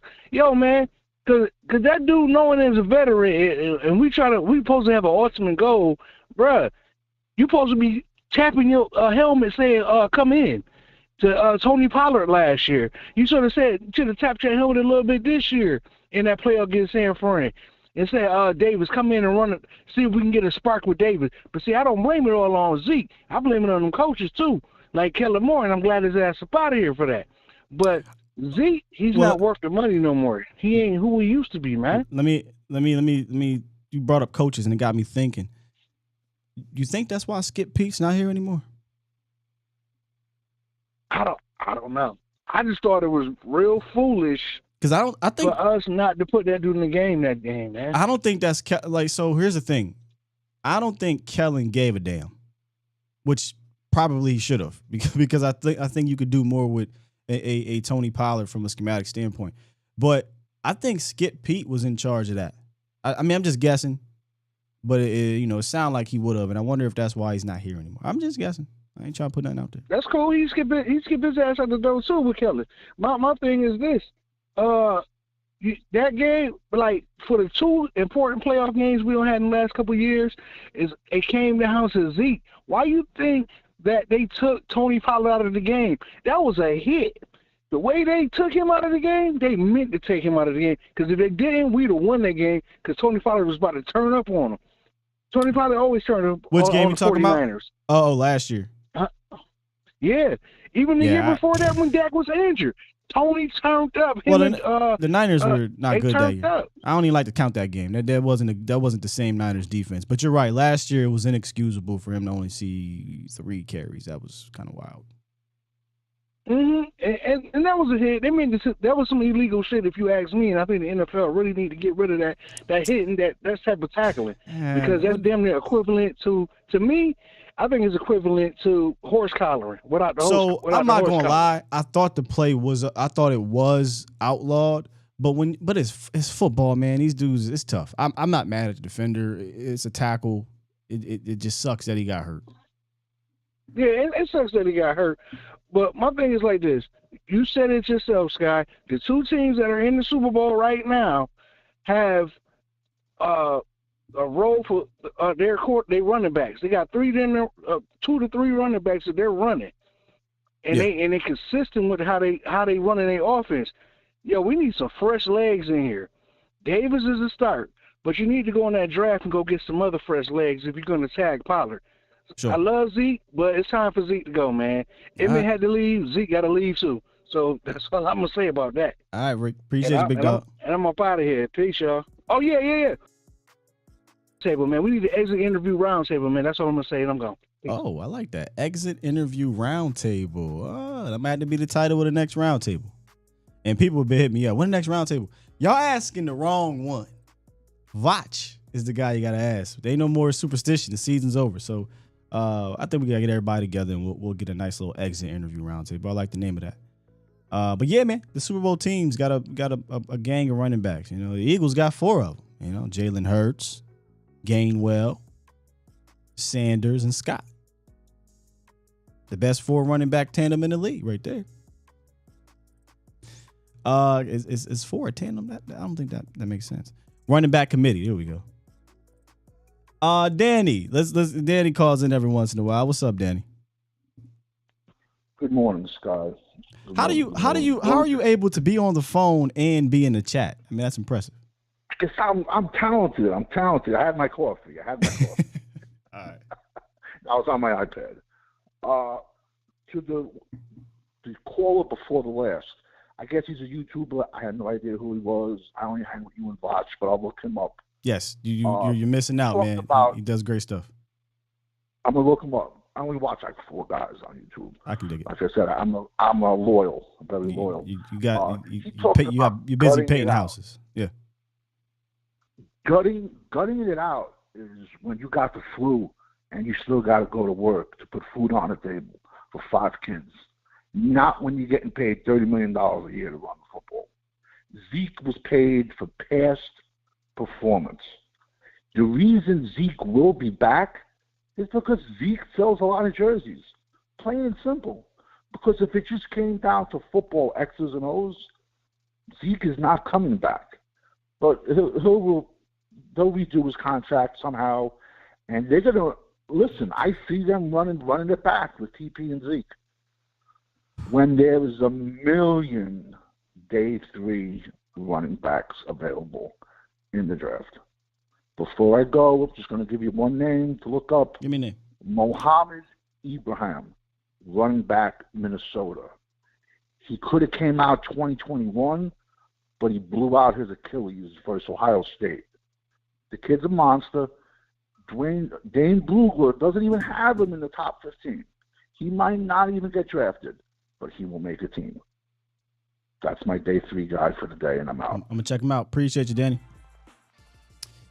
Yeah, and it's so funny when he was talking about day 3 guys and whatever, in my head, I'm thinking, obviously, offensive lines and schemes help. And I do agree with that, Twan. I don't want to disagree. Obviously, schemes are going to help running backs as well. And Tyrone just said it right here. I think he said too many shotgun runs. I meant to ask Akoye about this because if this is more Schottenheimer, which I was trying to push and pull on this a little bit. I think it's going to be more McCarthy. But if it's more Schottenheimer and we believe Schottenheimer is going to do the things he did in Seattle, excuse me, he did run out of the shotgun a lot. But I'm not a huge advocate for it. I understand in today's game you're going to run out of the shotgun. But you can run out of the shotgun in a variety of different ways. What you can't do is just run out of the shotgun just to do it. Philly doesn't do it just to do it. Philly's going to get some pre-snap motion, at-snap action. They're going to pull 2 guys. They're going to attack the edges with it. They're going to do it in a unique way that marries it to their passing offense. as long as Dallas does it in that manner, I don't mind it as much. I would like some under the center stuff, though, to be mixed in. I don't want this to be pure shotgun offense. I'd like to get back under the center, do some play action out of that, and mix this thing up. And that's kind of why, like I said, I'm excited about the unknown. I think between McCarthy and Schottenheimer, they both have productive things they've done as play callers and designers. I think if you combine it, it makes for an offense that could be tailor-made for this quarterback, for this offensive line. We don't know who the running backs are going to be just quite yet, but really any running back should have some success in this scheme if they run that specific scheme. So I don't disagree with that. Scheme obviously matters, but we're talking about the running back position too as well. So we can call it devaluing, we can call it whatever you want. I just know I don't need that specific type of back to be successful. All right, couple more. Let's get up out of here. 801, you've been on hold. What's goody? Hey, Sky. How are you? I'm all right. Good. I have a name that I think Jeff brought up in one of his videos. I'm just curious to get your thoughts. I hope this isn't too off topic. I think it's a interesting name that I haven't really heard that I think fits with the scheme that they're going to be running. And could be a good pickup. We're talking about draft? It was Michael Thomas with the Saints. Running or wide receiver. Yeah, I tried to call him yesterday when we were talking wide receivers, but he's 29 years old. He's not super happy with his situation with the Saints, and I think the Saints are going into a full rebuild. I've heard that they're potentially going to cut him due to cap hit. If he's cut, I think he could be an interesting pickup. Just with West Coast running so many slant routes, I think that's where Michael Thomas shines. Yep. And I think he'd be an interesting pickup. Probably wouldn't be, crazy expensive just because he's been injured for the past couple of years. But obviously we've seen what he can do when he's with a good quarterback and when he's healthy. What are your thoughts on Michael Thomas?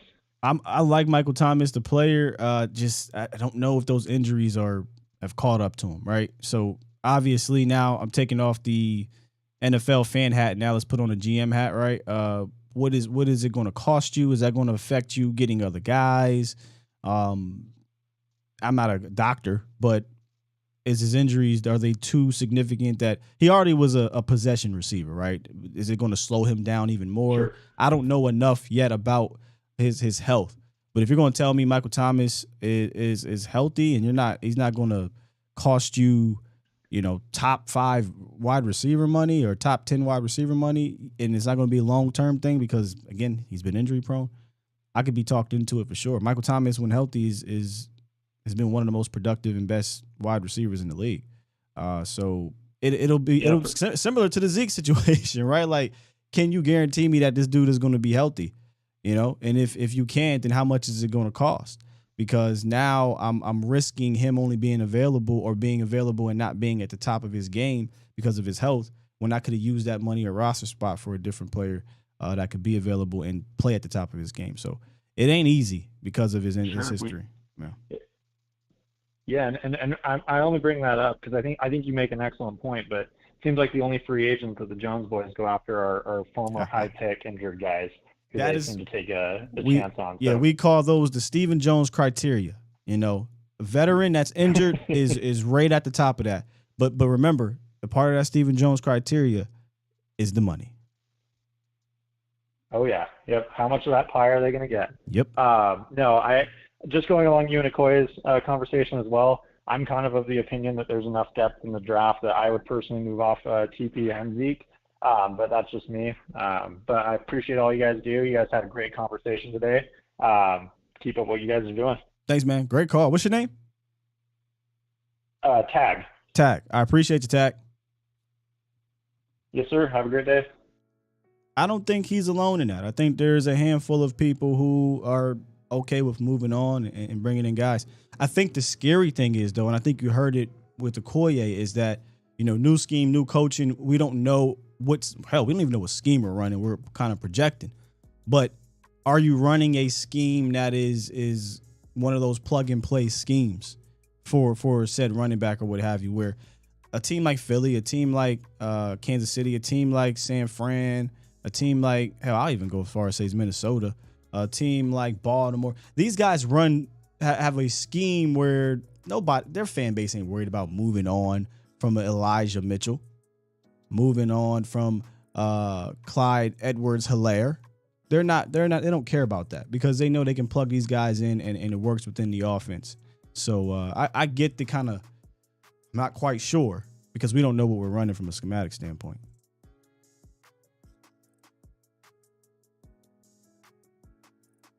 All right, Los, DJ, and then Queen. What's good, Los? Good morning, Sky. I'll try to make it quick because I know you're trying to get out of here. Yes, sir. Let me get this out the way, Sky. Look, I was a fan of Zeke before he asked for his money, but after he got paid, I've seen him differently. And I feel he hasn't been one of those studs the last 2 or 3 years, but he's been solid enough to, be good, right? However, we can see clearly he has lost his explosive step.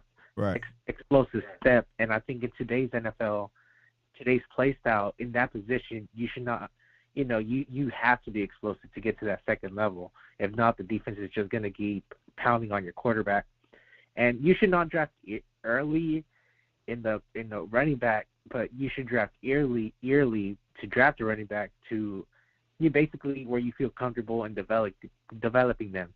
And what I mean by that is we don't have to be picking up a top 10 running back to be successful or reach a Super Bowl. I mean, look at both Super Bowl teams that are in there. I mean, and look how much they're paying them. At the end of the day, you and Akoye hit it on the head. I feel it mainly comes down to scheme and the attitude you set up the offensive line and run game, toss game, however you want to dictate the tempo and you want to come out with and set up deep passes later on. Because I feel it was too much passing early on, and then when we try to run the ball, it was already too late at the end of the day. And I'll leave you with this, guy. In this draft, there are some solid running backs, but they're not tier 1, right? But I won't be surprised if they make a great overall impact in today's NFL. But I haven't seen everyone's tape, but there's 2 names that I can give you, and one's a higher level than the other. Jahmyr Gibbs and Chase Brown. I think those 2 have great development and potential to be great contributors just because they can get to a second level, and they're elusive and Gibbs is my day 2 pick today.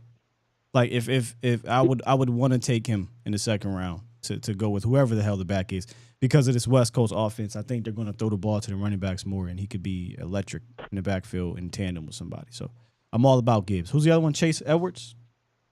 No, Chase Brown. He's from Illinois. Brown. Okay. Brown. I'll check him out. You don't got to give him a breakdown. I'll check him out. Yeah. And you have a great one, Sky. And one last thing, man. We have to get rid of Zeke. I'm sorry, Akoye. I'm sorry. Peace. Appreciate you, Lil. I think we got the gist of that one as you were leading up. But yeah, Jahmyr Gibbs is definitely one of those guys I would love to have on this team. Point blank period. But if they bring back Zeke and they bring back TP, that's not happening. That ain't happening. All right, DJ, what's good, man? Hey, what's good, Scott? How you doing this morning, brother? Absolutely fantastic. Had a great show today with Akoye. Oh yeah, it was great. It was great. I love listening to it, man. Now, as much as I love listening to it, I think early on, I highly disagreed. That's what I called in as he explained his situation about having a running back rather than not having any running back at all. I kind of got his point, right? But I think the big thing, because I don't like talking money when it comes to players, right? Like they got what they got. And if you watch an old highlight tape of Zeke, that's the guy that earned the money that he's getting now. But at the same time, with the production that you can get, I have to look at the whole picture, and I'm like, hey, if I was just to go out and sign a guy to give me the production that Zeke is giving, how much would that cost, right? If we put on the GM hat, since that's been a topic this morning, how much would that cost? What do you say? 1.5 to 4 million, 5 million, somewhere in there if he has a name behind him. So that's my big problem there. And not just the production. Of course, he's going to take a pay cut. Not just production, the play.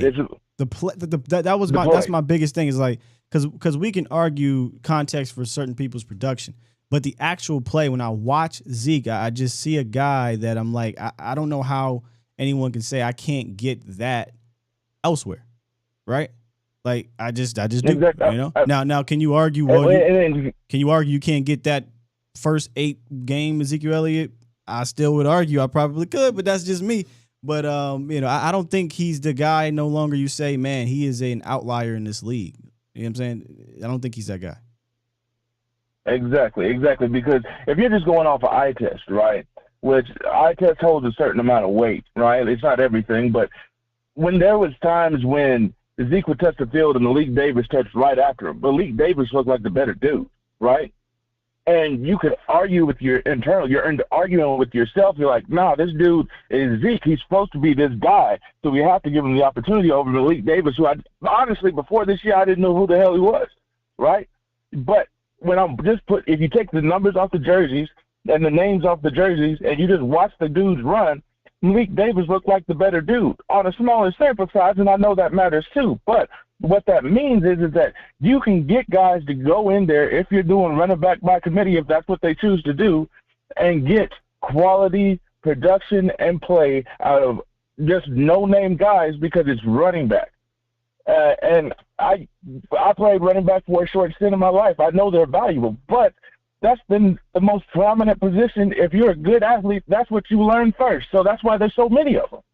You can find guys to get in there and do what you need to do and be successful in games.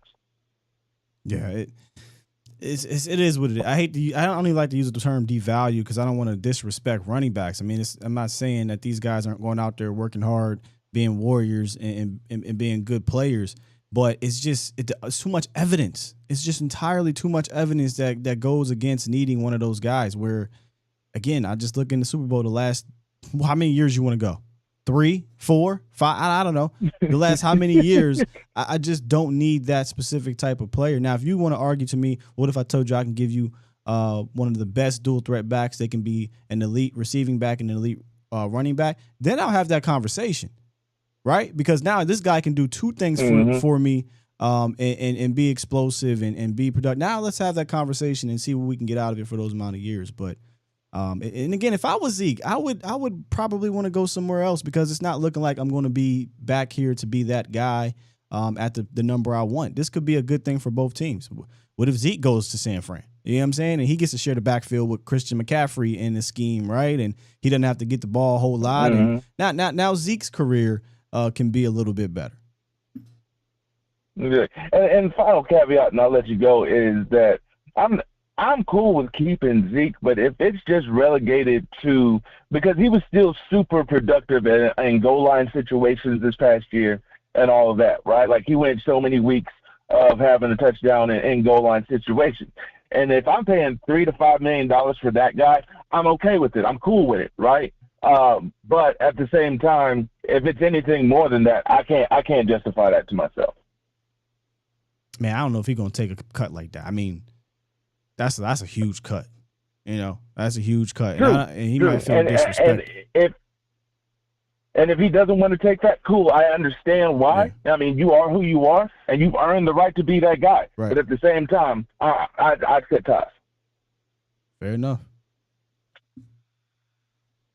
Appreciate you. Appreciate you, man. Have a good day, DJ. Probably talk to you later.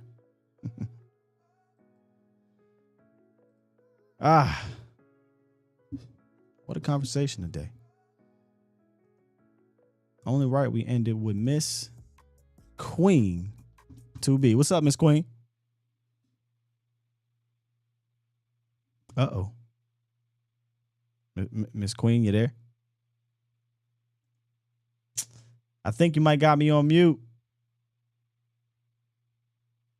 So no Miss Queen. We'll keep it open. Hello? There she go. Hello? There she go. What's good? Oh, not much. How are you doing today? I'm good. You must be at work. You at work right now? Have me on mute? Yeah, fussing with these silly Eagle fans. Oh, you work with Eagle fans? I'm sorry. Yes. I'm so sorry. Lord, I'm glad I got away doing from that, and I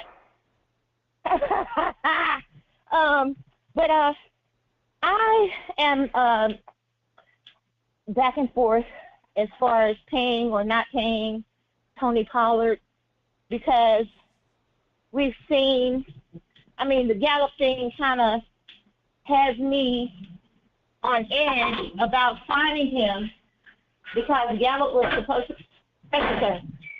supposed to be ready That's to play. fair. I think people are a little nervous about the injury. I'd urge you to go check out Doc Talk. We talked about the injury with the doctor.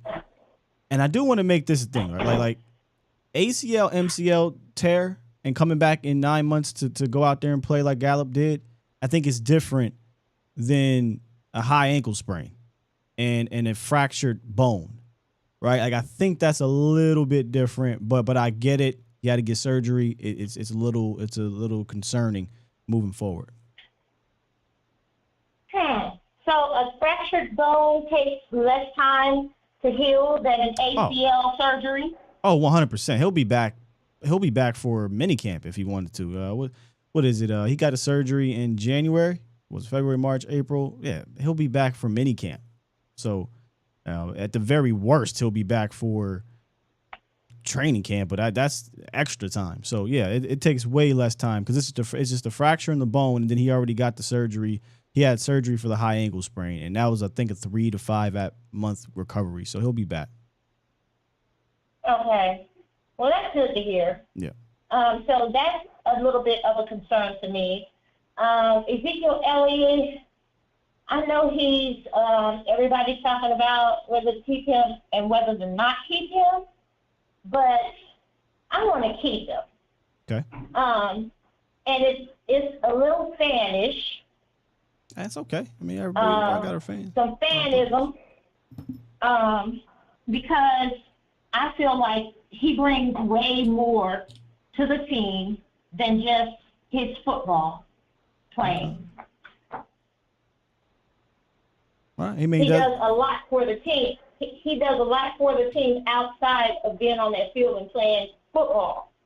Talk about like the community, the locker room, relationships with the players, things like that. Especially the locker room and building up players and all this other kind of stuff. I've watched him in different scenarios where he's very effective in getting these guys' minds right to do what they need to do.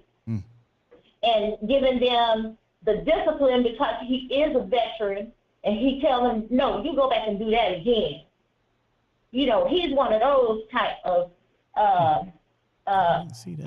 teammates, you know? So, and then they're learning from, you know, kind of like one of the best running backs that we've had. So, yeah, historically speaking, he is one of the best running backs in Cowboys history for sure. Right. Okay, so that's another reason. Okay, now my problem is the Joneses. Okay. I think everybody has a problem with the Joneses because they don't want to go out and do what we know could be done to put us in the best position to win the Super Bowl. And I'm just afraid that once again this year, they're not going to do it again. If they do, you know, I'll be so happy, but I'm not going to get my hopes up this year. Yeah, don't get your hopes up. Yeah.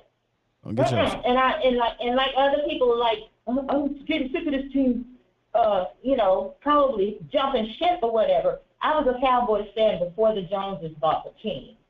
So, you know, I'm going to love the Cowboys regardless of who is the owner of the team. I just hate that we have to live through this stint of Jerry Jones and Stephen. And that's all I got. Fair enough, Miss Queen. Look, we're going to have to overcome it. And I know I say that all the time, but it's just the truth, bro. It's just true. Appreciate you calling in. Yeah.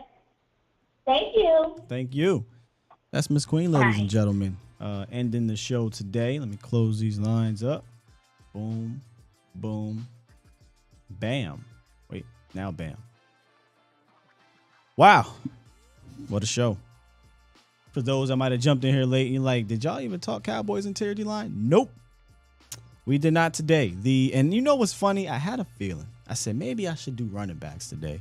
Since I'm ending the roundup with the Tony Pollard talk, I had this crazy ass feeling. This is basically what we did. So I'm going to change this whole thing to Hindsight 2022 running backs. And for those that come in here expecting to see DT, it won't be that. So, and look, hey, I think it was a well-deserved pivot, getting our guy Akoye up in here. It was worth it. Let's get to these super chats and get up out of here, Cowboys Nation. All right, let me see. We just got one just now. Towboat Ty. Super chat. Appreciate you. Says O-line is key. Only reason Zeke got paid was the O-line he ran behind. You could have put me behind that O-line and get 5 yards per carry. O-line is key. There's no doubt about it. I would emphasize the offensive line more than the running back position, in my opinion. But it is key. You're absolutely right about that. Towboat Ty. B-Bird drop one. Come on now. Super chat. And he said, what would San Fran and Philly do with Zeke in his contract? They wouldn't have gave it to him. I say that, but they traded for Christian. But Christian is way more versatile. And that's why I put Tony Pollard in the Christian, Austin Eckler, Kamara situation. Because if you can tell me I can get a guy that I can do way more things than just run the ball with, now we cooking, But given who he is, I think they would move on. I just do. And then King dropped one. King Element. Super chat. Appreciate you, bro. Almost called you big homie, but you really ain't my big homie. You really way younger than me. Seeing this fan base turn on Diggs and it is hilarious to me. This man only been playing cornerback like 5 years. He already has an all-pro and not even in his prime yet. Number one corners don't grow on trees. Are they really turning on him? I mean, I don't know. I'm not really out there looking at the Diggs stuff, but if they are, shame on y'all. Shame on y'all. Turning on Diggs.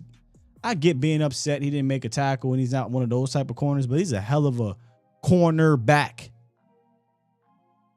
But if we want to turn on him, want to get rid of him, by all means, go ahead. We'll be right back at square one at that position. But man, it's like half of the fan base wants to get rid of every player, but also don't want to spend. But if you spend, you're probably going to be playing for a guy that's we can't have everything. But I think when you got a guy like a Zach Martin and a Diggs talking about our conversation earlier with James, why would you move on from those dudes? He's a bit crazy to me. And then Tyrone dropped one earlier. Super chat. I think Deontay Foreman from Carolina would fit well as a power back. And morning strive every day to find. Okay, basically, good morning, strive every day to find happiness, peace and happiness. Appreciate you, Tyrone. Deontay Foreman has kind of had a resurgent career over there with Jeff Nixon starting to call the plays and run the rock. They lost Christian McCaffrey, but their running game actually improved, ironically. So, again, there's so many players out there that I think that you can do power back type things with. There aren't any more Jacobs, so I always bring up Brandon Jacobs, but any more Brandon Jacobs out there anymore for real? But there's still guys that can do power things, man. I just do. I mean, listen, I get that Zeke had a ton of touchdowns, but we're talking about 1 yard line. I mean, I don't want to end the show talking about it. I'm just saying, I could find me a guy that can score me a touchdown from the 1 yard line. He had 12 this year. I think 10 of them came from 10 yards and in. That's all I'm saying. He was a freak, man. Brandon Jacobs. And I often bring his name up because he was one of my favorite backs at the time. You 6'4", like 270 or something like that. He was ridiculous, man. He was ridiculous. All right. A little bit of overtime, but that's cool. Good stuff today. Appreciate y'all for jumping in, dealing with the pivot. If you came in here wanting to talk about DTs, apologies. We'll do that tomorrow. But I think today's conversation was great. And we'll continue to have this, honestly, probably for the next month until we get to the deadline for the franchise tag and until we get to free agency, which I think next week we'll start our free agent primer. Maybe we'll mix it in there because I want to finish the hindsight series throughout this week and a little bit of next week, and then we'll hit the free agent primer, mix in some draft talk or whatnot. But I want to make sure I roll these things out responsibly. I hate to do draft talk here because I'm still at the very early stages of it. We do the draft talk later over on the Vosh Lombardi live show where he's all the way in on it. And We talk that Monday, Tuesdays, Thursdays. We talk draft Monday, Wednesday, Cowboys. So today will be Cowboys talk later on. Make sure y'all come through on the volume. And then later tonight, Mo will be back on for A to Z Sports Primetime. Good stuff. Good stuff, Cowboys Nation. With that said, press this button. Get that up out of here.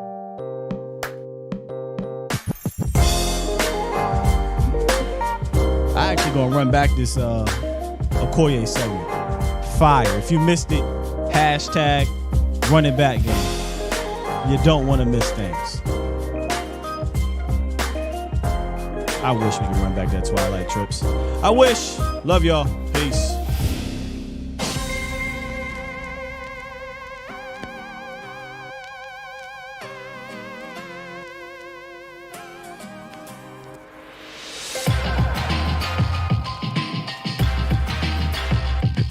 Tyrone said he don't accept my apology.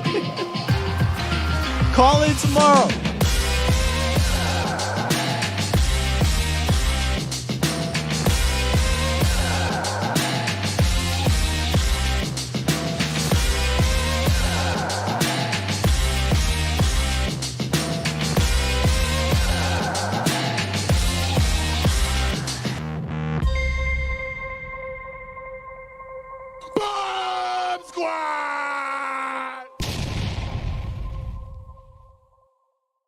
Nah, not call in tomorrow. Call in tomorrow. Peace.